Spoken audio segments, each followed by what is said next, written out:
মহিলা বলতেছেন কিয়ামতের ময়দানে আল্লাহর কাছে খলিফাতুল মুসলিমিন ওমরের বিপক্ষে মামলা দেব। ওই মহিলা করছে ওমরের কাছে করছে, আপনি সাক্ষী থাকেন ওমরের বিপক্ষে কিয়ামতের ময়দানে আল্লাহর কাছে মামলা দেব। এই দেশের রাজা হইয়া আমাদের খবর নেয় না। আপনার মতো মানুষকে যদি আল্লাহ প্রেসিডেন্ট বানাইতো, আপনার মতো মানুষকে যদি আল্লাহ খলিফাতুল মুসলিমিন বানাইতো, তাহলে আমাদের এই দুর্গতি হইতো না। আমি ওমরের বিপক্ষে কিয়ামতের ময়দানে মামলা দেব। ওমর তখন বললেন, ওমা তোমরা যে এই জায়গায় এভাবে কষ্ট করতেছো, এইটা কি ওমরকে কোনোদিন জানাইছো? উনি যে ওমর তা পরিচয় দেয় নাই, তুমি কি কোনোদিন জানাইছো ওমরকে? ওমরের কাছে তো কি আসে না, ওমর কিভাবে জানবে তোমরা এই কষ্ট করতেছো? তুমি কেন মামলা করবা? কয় খলিফাতুল মুসলিমিন হইছে, ঘুরে ঘুরে দেশের খবর কেন নেয় না? আপনি যখন খবর নিতে আসেন, ওমরের তো দায়িত্ব এরকম ছিল, এই দায়িত্ব তো ওমরের। ওমর আসে নাই, আপনি আসছেন, আল্লাহ যেন আপনারা খলিফাতুল মুসলিমিন বানায়। হযরত ওমর ইবনে খাত্তাব রাদিয়াল্লাহু আনহু রাতের অন্ধকারে দেশের পর্যবেক্ষণ, দেশকে দেখার জন্য, পরিদর্শনের জন্য রাতের অন্ধকারে বেরোছে, দেশ কিভাবে চলতেছে। বেরোইয়া একা একা চলে গেছে দূর বিলের ভিতরে। সৌদি আরবে যারা গেছেন তারা জানেন, বিল তো আমাকে দেশে কয় বা চক বলে। মরুভূমির ভিতরে পাহাড় আছে, পাহাড়ের গা দিয়ে আবার জঙ্গলও আছে, ওই বাবরা গাছের মতো কাটা কাটা গাছ আছে, অনেক গাছ আছে। ওই জঙ্গলের ভিতরে টিপ টিপ করে দূরের থেকে একটা বাতি দেখা যাচ্ছে। বলছি তো আগে চর্বিতে চর্বণ, কথার সাথে এসে গেছে, একটু শুনতে হবে, কোন দিনের কথা ভিতরে লাগে বলা যায় না। তো দূর থেকে দেখছে টিপ টিপ করে বাতি জ্বলতেছে। উনি চিন্তা করলেন এইরকম ফাঁকা জায়গায় তো বাতি থাকার কথা না। তো দুই ধরনের বাতি হতে পারে, হয়তো কোনো দুষ্কৃতী চোর ডাকাতদের বাতি, তারা ওখানে বসে বসে কিছু করতেছে, অথবা কোনো চরিত্রহীন মহিলা ওখানে ঘরবাড়ি বানায় টানায় কোনো অন্যায় টন্যায় করে। তো দেখতে হবে, আমার দেশ, আমার খবর নিতে হবে। ওখানে চলে গেছে আস্তে আস্তে, যাইতে যাইতে দেখে যে সত্যি বেড়ার ফাঁক দিয়ে কি বলে, সত্যি বেড়ার ফাঁক না, এটা হলো ক্লিয়ার জায়গা, এখানে আগুন জ্বলতেছে। উনি কাছে যাইয়া একটু পর্দার সাথে একটু দূরে থেকে বলতে দেখে যে একটা মহিলা ছোট ছোট 2-3 বাচ্চা, এই বাচ্চাগুলো নিয়ে কান্নাকাটি করতেছে বাচ্চারা, আর এই মহিলা চুলোয় জাল দিচ্ছে টাড়িতে। দূরের থেকে বলছে, মা কি করতেছেন, আমি কি একটু কাছে আসতে পারি? কয় না, থাকেন, দূরে থাকেন। কি করতেছেন? কয় যে বাচ্চাদের জন্য কিছু রান্না বান্না করতেছি। কি রান্নতেছেন? কয় যে তা বলা যাবে না, কি রান্নতেছি।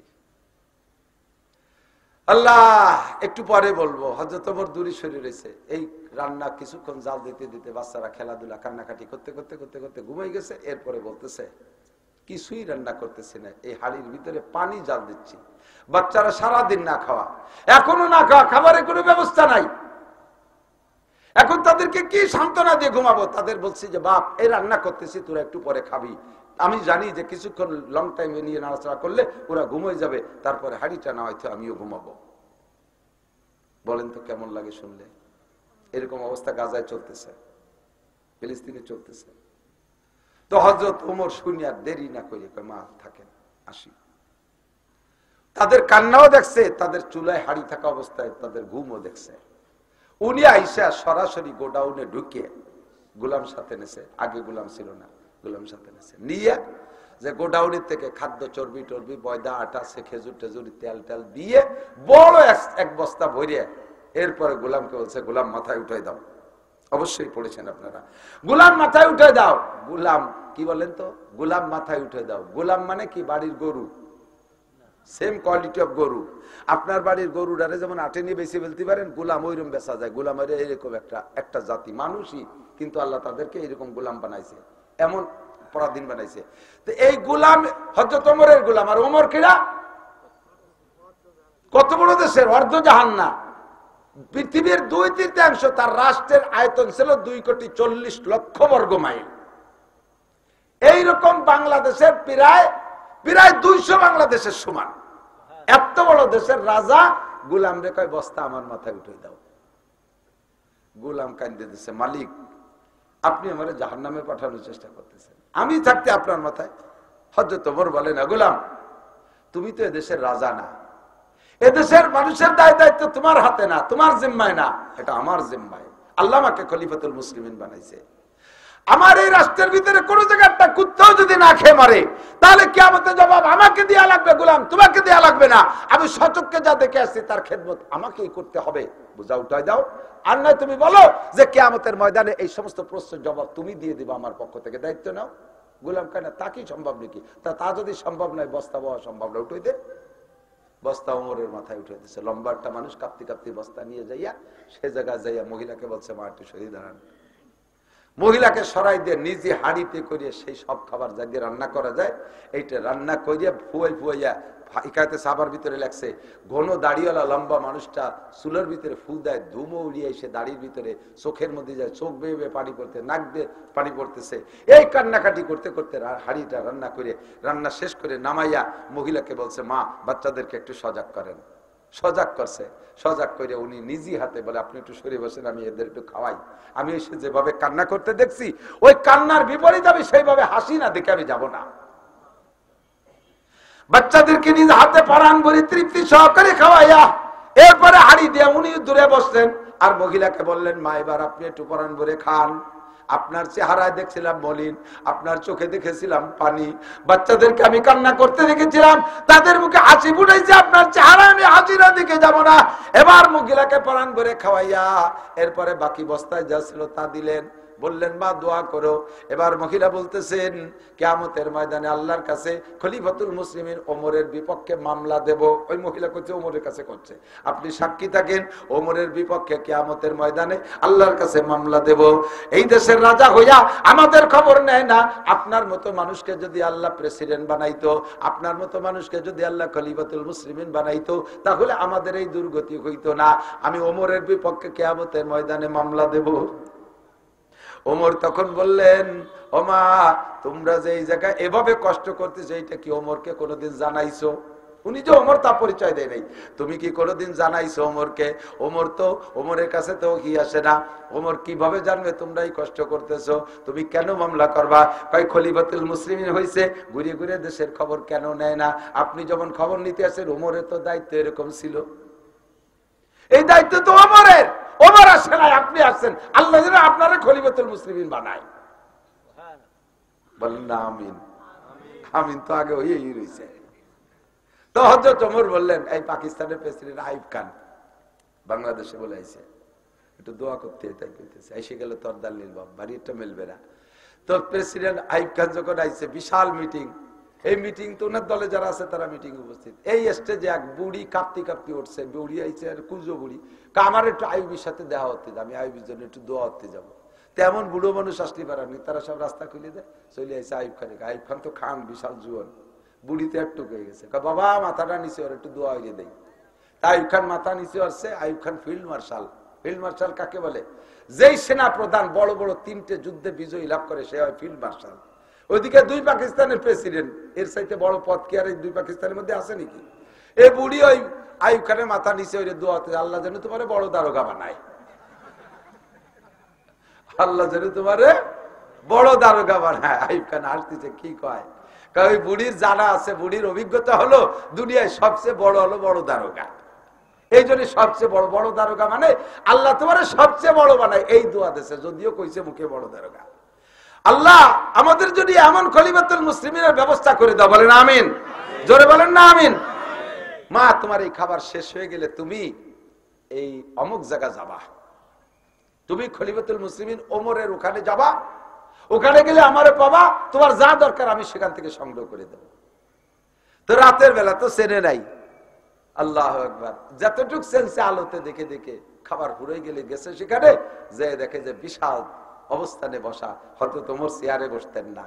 মুসলমানদের সংসদ ভবন দেখেছেন? আফগানিস্তানের মুজাহিদ বর্তমানে তালেবান সরকারের অবস্থা, তাদের সংসদ ভবন গাছতলা, যে কোনো জায়গা গামছা বিছে রুমাল বিছে বসে যায়, অধিবেশন শুরু হয়ে গেছে মৌলবীকে। কি একটা কায়দা! তো হযরত ওমরের ওখানে যে দেখে দেয় সেই লোকটা কাঁদিয়ে দিতেছে, হযরত খলিফাতুল মুসলিমিন ক্ষমা করবেন, বেয়াদবি হয়ে গেছে, তুমি মাফ করে দিও, তুমি যে আমার এই সাক্ষাতের আগে যে কষ্টটুক করেছো, আমার ত্রুটির কারণে, আমার অবহেলা, আমার অযোগ্যতা অদক্ষতার কারণে, হ্যাঁ, এইটা তুমি আল্লাহর রাস্তায় মাফ করে দিও। আর তোমার যা প্রয়োজন তুমি সেই প্রয়োজনের সময় আসবা, এখান থেকে নিয়ে যাবা। আল্লাহু আকবার। এরকম যদি হয়ে যাক, এই কুত্তুকে দাও,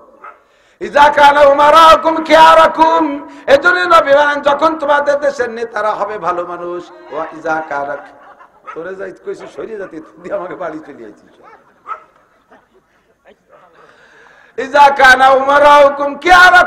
যখন তোমাদের দেশের নেতারা হবে ভালো, যখন নেতারা হবে এইরকম ভালো মানুষ, এইরকম ভালো মানুষ।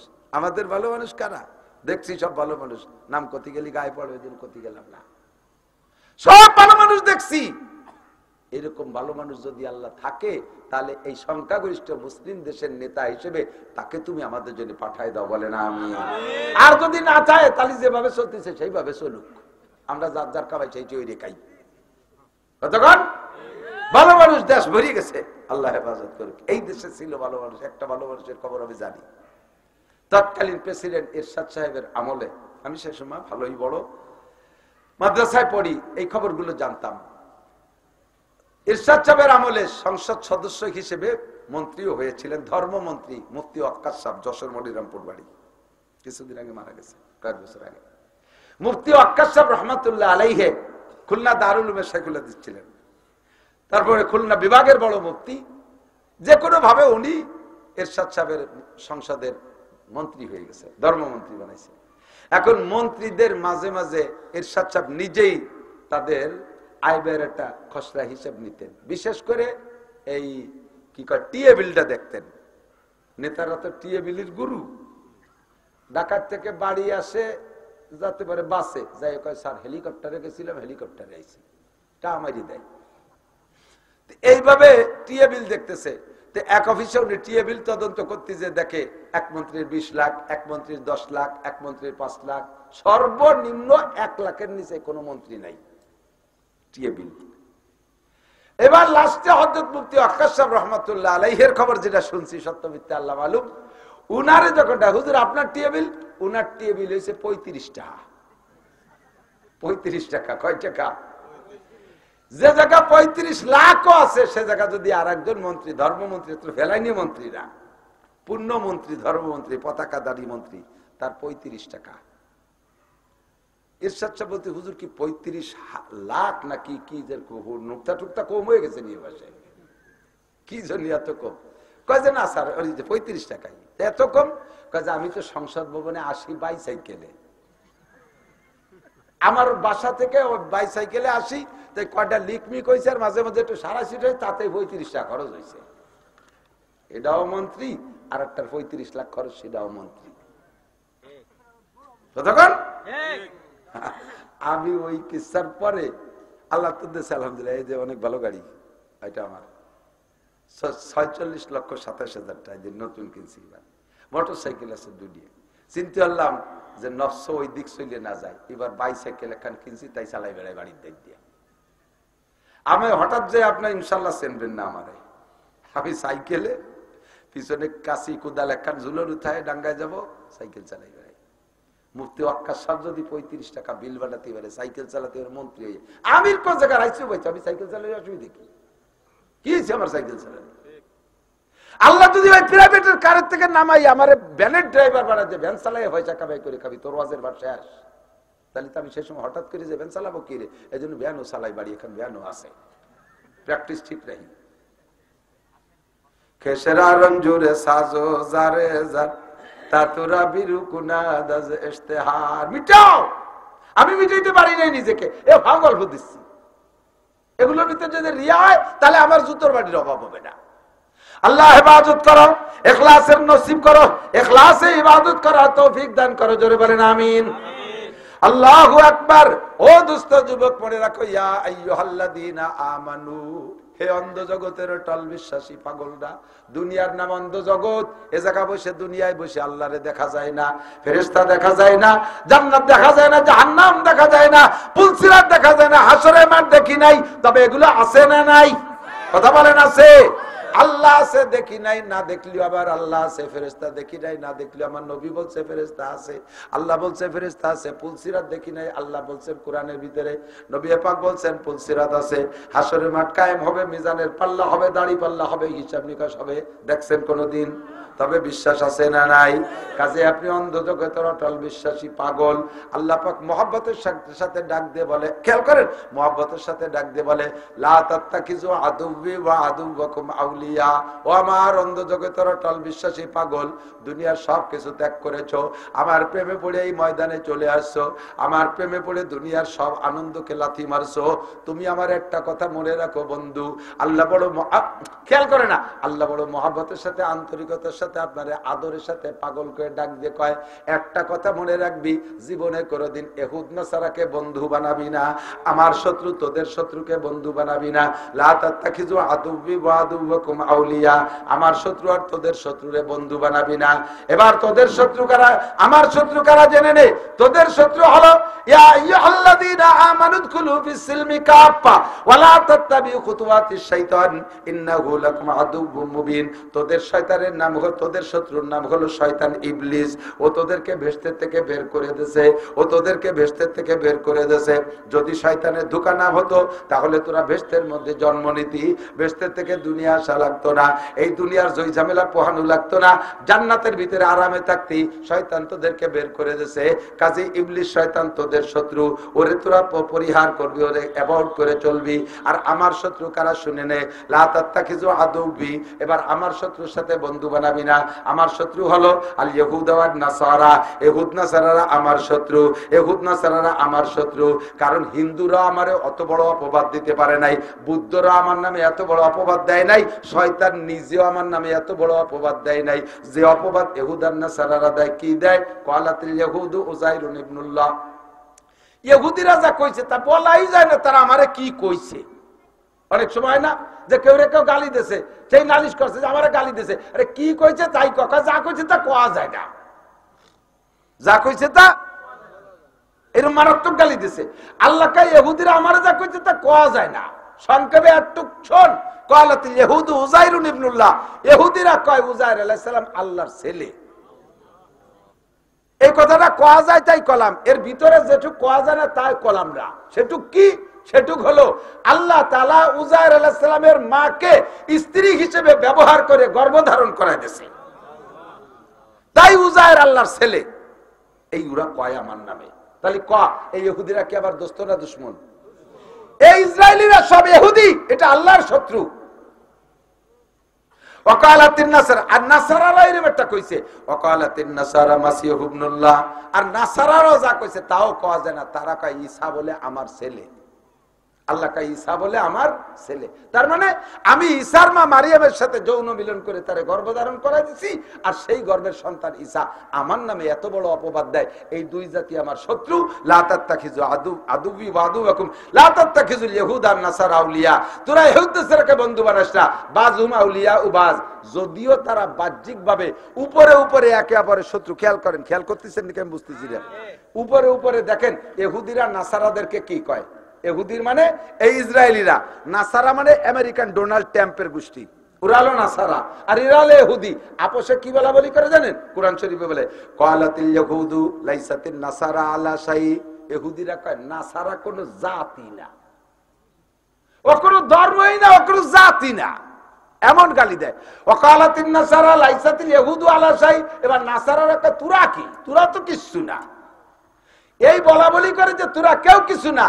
আবার আল্লাহ পাক বলেন সময় মতো বাদহুম আউলিয়া ও বাজ, একে অপরের দোস্ত, একে অপরের।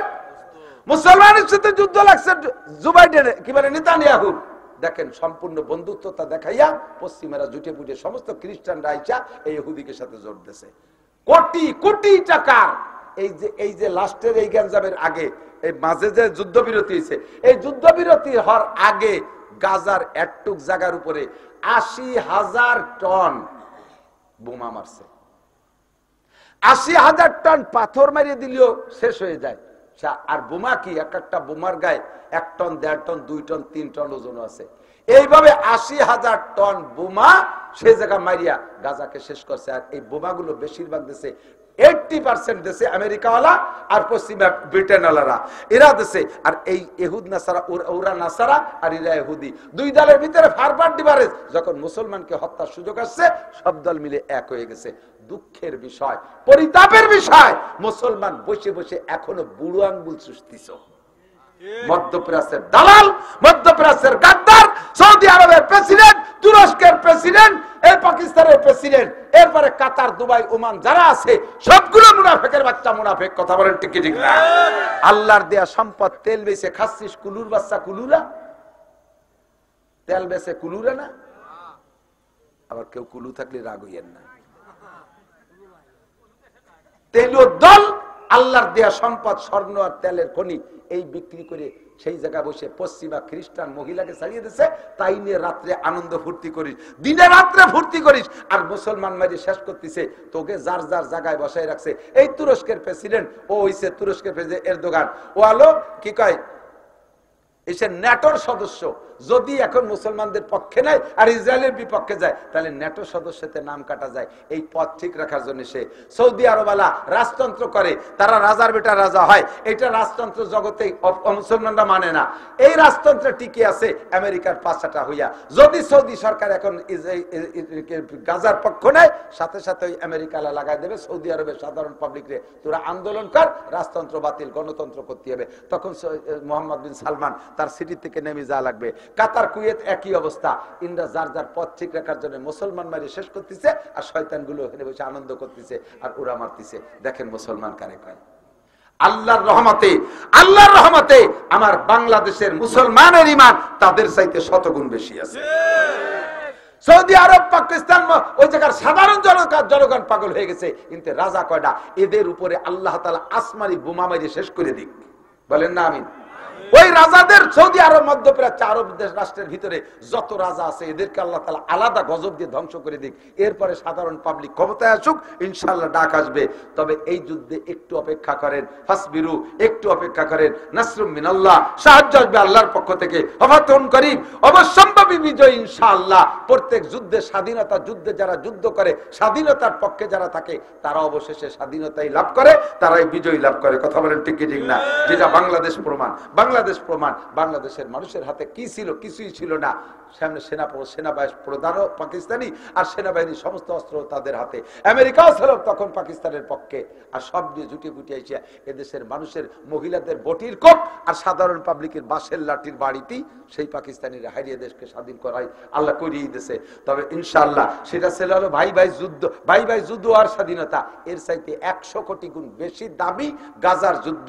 বাইতুল মুকাদ্দাস মুসলমানদের দ্বিতীয় কিবলা, বাইতুল মুসলমানদের দ্বিতীয় কিবলা। বিশ্বনবী কাবা ঘরের মধ্যে দাঁড়ায় ইমামতি করে নাই, বাইতুল মুকাদ্দাসের ভিতরে দাঁড়ায় ফেরেশতা এবং নবীদের রূহকে পিছনে রেখা ইমামতি করেছেন। সেই বাইতুল মুকাদ্দাসকে স্বাধীনতা করার লড়াই। ইনশাআল্লাহ আপনাদের বিশ্বাস কেমন আমি জানি না, বাইতুল মুকাদ্দাস স্বাধীন হবে, গাজা ফিলিস্তিন স্বাধীন হবে। বিশ্বাস হয়? বিশ্বাস হয়? এ দাবি আছে অন্তরে। এর জন্য যা যেমন যখন দরকার দিতে প্রস্তুত থাকবো, ঠিক না? জান দিতে রাজি, জান দিতে রাজি, মাল দিতে রাজি, টাকা পয়সা যা লাগবে দিতে রাজি আছেন না নাই? যদি কখনো ডাক আসে, আসতেছে গাজার মুসলমানদের অর্থ সাহায্য করার একটা লাইন আল্লাহর রহমতে বাংলাদেশ থেকে সবসময় লাইন করা আছে, লাইন করেছে। এখন আর ডাকঘরের কিছু না, এখন সব ওপেন হয়ে গেছে।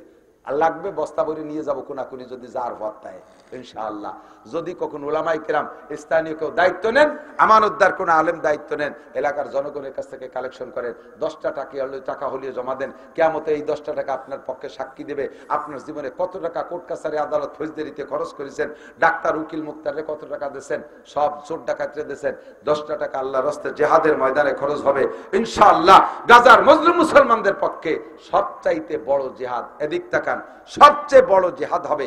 আজকে থেকে খোঁজেন, বুকা সাজে বসে থাকেন না, বুকা সাজে বসে থাকবেন কেন? আমরা বুঝি না, তো দোকানে যাই যে আদায় তাই কিনে নিয়ে এসি, কে নেহা সাজেন কেন? নেহা সাজবেন কি জন্য? বাজারে যাই, আপনি বাজারে যাই বেগুন কিনতে গেছেন, বেগুন তো ফুটো বেগুনটা চোখ দিয়ে দেখে কেনেন না, কেনেন? সে জায়গাতে আপনি ভালো ট্যালেন্ট।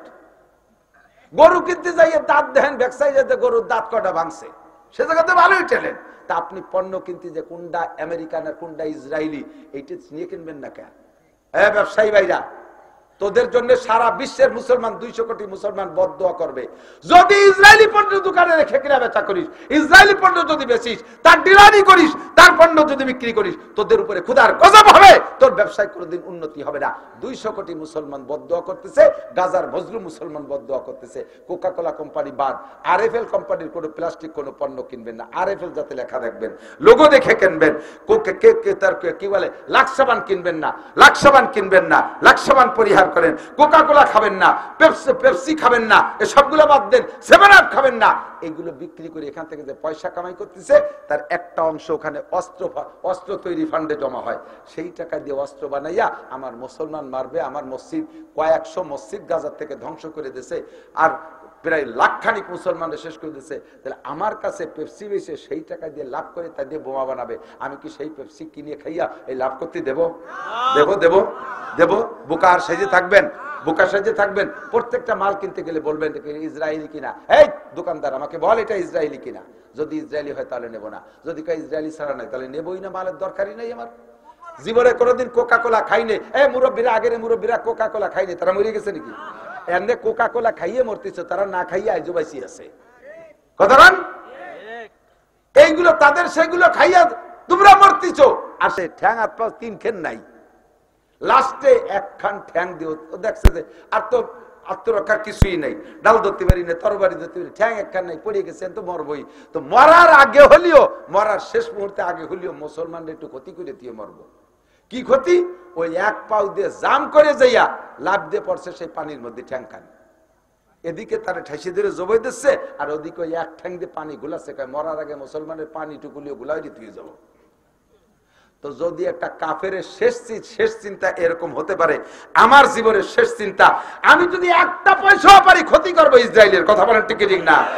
আর এ জায়গা আমার যুবকরা যদি এরকম কিছু করে, একদল বলল এটা মানবতা হলো না, এটা নীতি না, এটা আরে বেটা মুসলমান মারি সাফ করে ফেলাতে, মুসলমানদের ইজ্জত নষ্ট করতে তাদের ভিজে বাড়ি সব লুটে ফুটে নিয়ে যাচ্ছে। আর এ জায়গা তুমি মানবতা দেখাতে ইছো, হ্যাঁ এ জায়গা মানবতা মারাতে ইছো, এর কাজায় দিবানি দেশ কেন মিজাজ গরম হয়ে গেছে। দোকান কেন লুটলো, ফ্রিজ কেন ভাঙলো, এটা মানবতা না। মানবতা দেখানোর জন্য তুমি মিছিলে নামছো, তারা আমার সব শেষ করে ফেলে দিচ্ছে, আর এখানে তুমি মানবতার বলিয়া ওড়াচ্ছ। সব পাপ, এই সমস্ত গুলো একটা বরদাস্ত করতে রাজি না। কথা কন না কেন? এগুলো একটা মানতে রাজি না, ওদের কিচ্ছু চলবে না বাংলার জমিনে। আমার বাংলাদেশের ইন্ডাস্ট্রিজ গুলো বলো বলা হবে, এদেশের ব্যবসায় দেশে ধন্য হবে। কেন তুই ইহুদির বাচ্চারা এদেশ থেকে টাকা নিয়ে যাবি? তোর এক টাকাও নীতি দেবো না, মরার আগে এক ঠ্যাং যদি থাকে তাই দিয়ে তোর পানি গুলাই তুই মরবো। ঠিক কিনা? রাজি আছেন না? ওদের কোনো পণ্য ব্যবহার করব। নবী পাক বলেন, এ ভাই এদিক থাকেন, আপনি আমলিক করেন, আমলিক মুখে করেন কিন্তু হাতে আপনার দানের শীষ। মুখে স্লোগান দেন আমলিক নৌকা নৌকা, হাতে দানের শীষ, তাহলে আপনি কি নৌকার পক্ষের মোমেন না মুনাফেক? মুনাফেক না।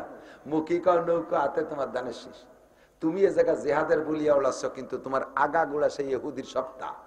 চুল কয়টা কাটো মেসি কাটিং, দাড়ি কয়টা রাখো নেইমার কাটিং, প্যান্টটা বড় ইহুদিদের, গেঞ্জিটা পরো সেই পশ্চিমে খাটাস গে গেঞ্জি, হ্যাঁ সবকিছু তোমার মুসলমানদের। কেন এগুলো ছাড়ো?